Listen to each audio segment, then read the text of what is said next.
I'm reading a story this morning about Trevor Lawrence and Doug Peterson. The GM for the Jaguars says, the young kid and Doug Peterson, that it's kind of a relationship made in heaven. You have a young, coachable kid. You have a former Doug Peterson, I think he quarterback for the Packers, played. It's a perfect marriage. And I was thinking about this weekend. So if you I kind of feel like quarterback-coach relationships is about 75% of the league. And there's about 6 or 7 of them where I think we both know they're pretty good. Patrick Mahomes and Andy Reid, both going to be first ballot Hall of Famers. I don't think Matt LaFleur ranks in the top 4 or 5 coaches, but he's certainly capable. And Aaron's a first ballot Hall of Famer. Stafford and McVay, great. You can say what you want about Zach Taylor, but I thought about this the other day. I have never seen him out-coached in a big game. I've seen him lose. I've never seen him out-coached. He went toe-to-toe with Vrabel, Sean McVay. He's gone toe-to-toe 3 times with Andy Reid. I've never seen Zach Taylor in a big spot be out-coached. I just watched him run laps around Sean McDermott. Then there's Lamar and Harbaugh, both very, very good, and Trevor and Doug. So we know I like them both. I love some of them, but I like them both. The next group is I love the quarterback. I got reservations about the coach.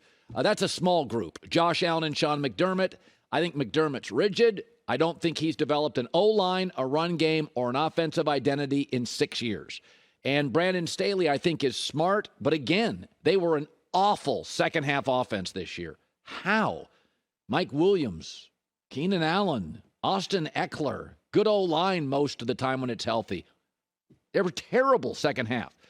So I like the quarterback. I got reservations about the coach. Then there's I like the coach. I'm not really sold on the quarterback. Brian Daboll, Daniel Jones. Dable's great.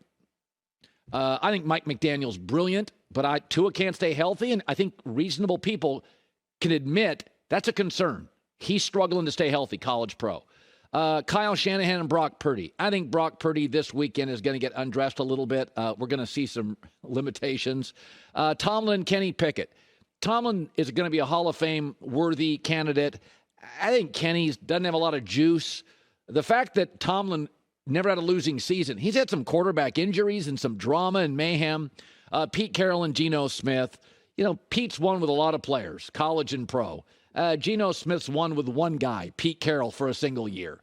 Vrabel and Ryan Tannehill, Kevin O'Connell, Kirk Cousins. By the way, here's all you need to know about Kevin O'Connell.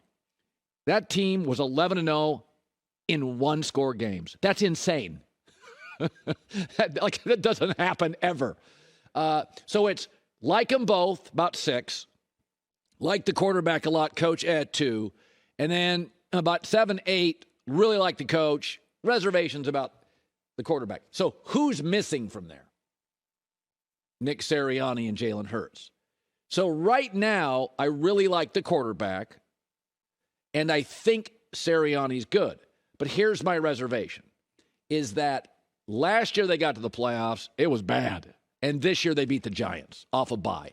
I think Nick Sirianni's the guy. Now you're going to say to yourself, Colin, how can you put Trevor Lawrence and Doug Peterson? Doug Peterson won a Super Bowl with Nick Foles over Belichick and Brady. And Trevor Lawrence was the number 1 high school quarterback, college quarterback, and number 1 draft pick. He's generational all-time talent. What about Kevin O'Connell? 8-9 to 13-4. Do you know how hard it is to make the playoffs and win a division? When your defense is awful. Generally, Raiders' defense is bad. You finish in 3rd or 4th. You don't have to be great at defense. But Philadelphia, San Francisco, Kansas City, and Cincinnati have playmakers, right? Like even Kansas City, Chris Jones, Frank Clark, playmakers. Minnesota made the playoffs, average at quarterback, terrible defensively, and beat the Packers with Aaron Rodgers. And a pretty good coach. I think Nick Sirianni is going to have a really good weekend. But you got to remember, the Philadelphia story to this point is a GM story. They have 8 Pro Bowlers and 9 alternates. 17 of their 22 starters are Pro Bowl level. That's a general manager story. And Jalen Hurts, by the way, and Sirianni get some credit, but a lot of that's a Jalen Hurts story. always doubted Alabama, Oklahoma, Philadelphia. So, and by the way, Shanahan on his third quarterback is 7-0 with his third-string quarterback. Gardner Minshew played a couple of games. Philadelphia lost him with a capable backup. So I'm just throwing it out there.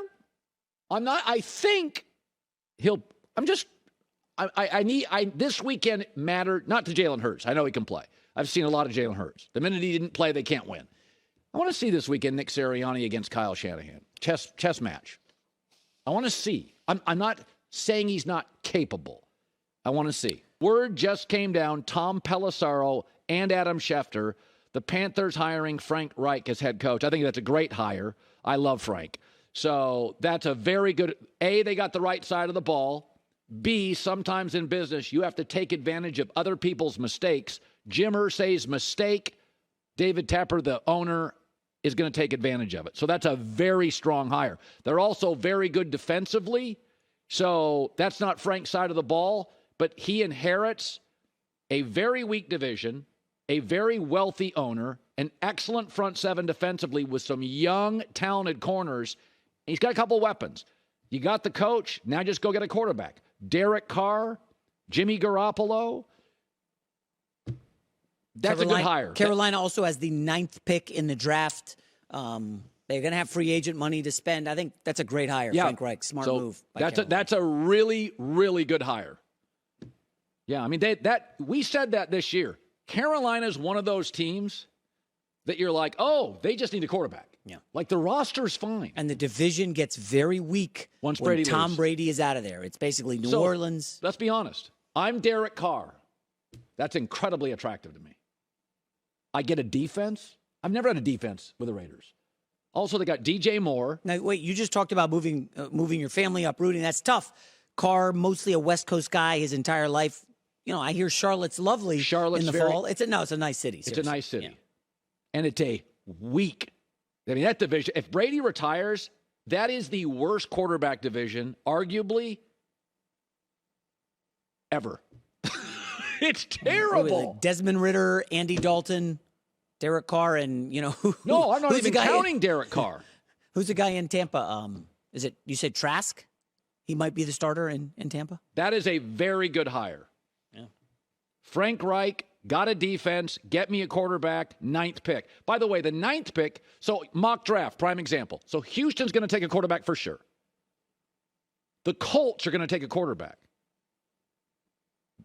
You wouldn't have to move up far to get like a Will Levis or a C.J. Stroud. 9th, you probably have to get to 7th or 8th. What do you give up? You're not going to give up much. Yeah, Vegas is at 7. I don't see McDaniels drafting one.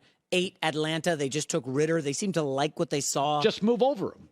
Just move. I would move right behind the Colts. And make a run for a quarterback. Hi, everybody. Thanks for watching. Subscribe here to get the latest from the show. Also, be sure to check out more of the best clips from The Herd or go watch a few segments from other shows on FS1.